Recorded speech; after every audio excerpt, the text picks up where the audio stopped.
Greetings! Today is Friday, March the 1st, 2024. Welcome to the Daily Article Podcast. I'm Chris Elkins with the Denison Forum, narrating today's article written by Dr. Ryan Denison.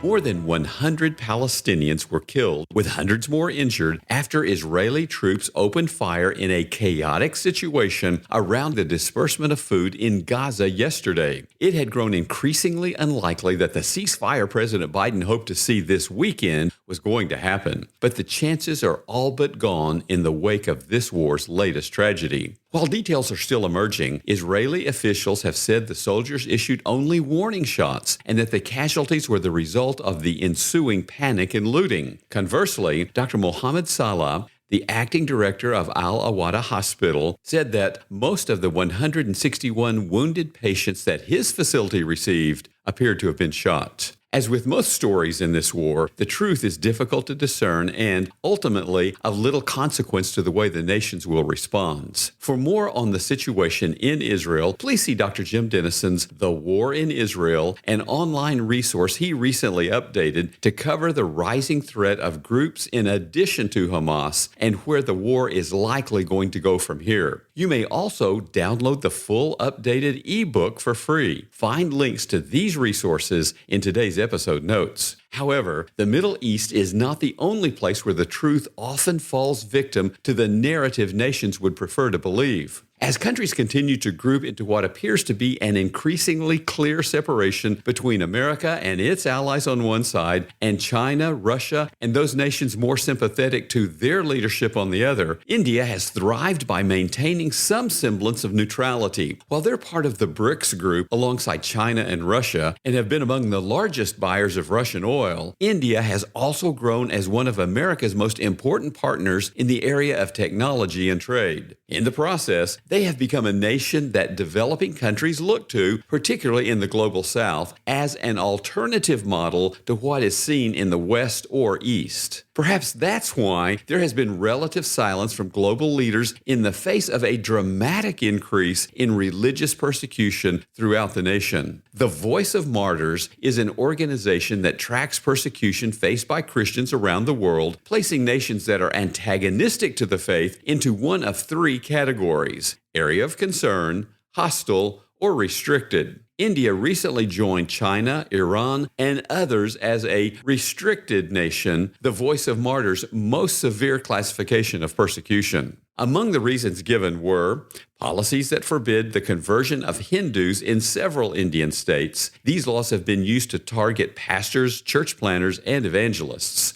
Reconversion ceremonies, sometimes forced, for Indians who have left the Hindu faith. A growth in extremist groups that seek to forcibly unite and purify India under Hinduism. India is roughly 80% Hindu, 10% Muslim, and 5% Christian. With a population of 1.4 billion people, that still amounts to roughly 70 million Christians within the nation's borders. So, given the difficulties they face, how have the local Christians reacted to their country's new designation? In a recent article for Christianity Today, Surinder Kaur interviewed 6 religious freedom advocates, 4 of whom minister in India, to learn if this label helps or hinders outsiders in their understanding of the situation in India, as well as to what degree it impacts the church and Christians in the country. And while the responses varied to a degree, a few themes kept coming back up. The situation is more complex and varied by region than a national designation represents.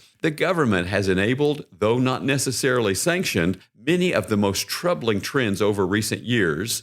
Due to India's geopolitical position, the recent designation is unlikely to alter the government's approach to religious minorities. Because of these factors, they must look to God and one another if they are to find the hope and strength to endure well the suffering they face. That last point, in particular, is relevant to Christians far beyond India's borders. This week, we've been exploring ways to find hope in the midst of difficult times. We've discussed how to find hope in God rather than ourselves, and the impact of truly understanding that His love is not based on our accomplishments or circumstances.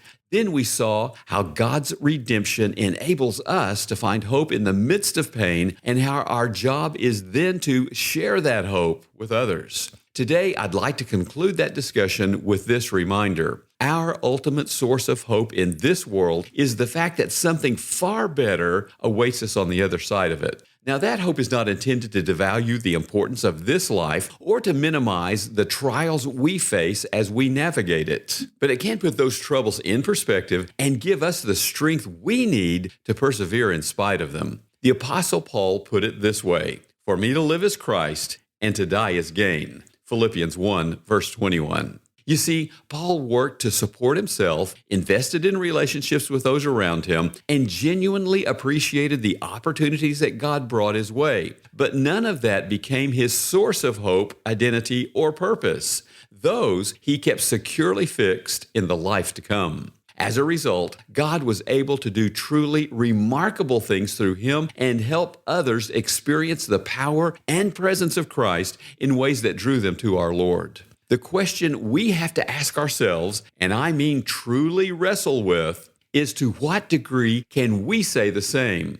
Are your hopes and dreams more at home in heaven or on earth? If we want to know the peace of God and learn how to embrace the hope that only He can provide, then we have to remember that such hope is not at home in this world, but then again, we shouldn't be either.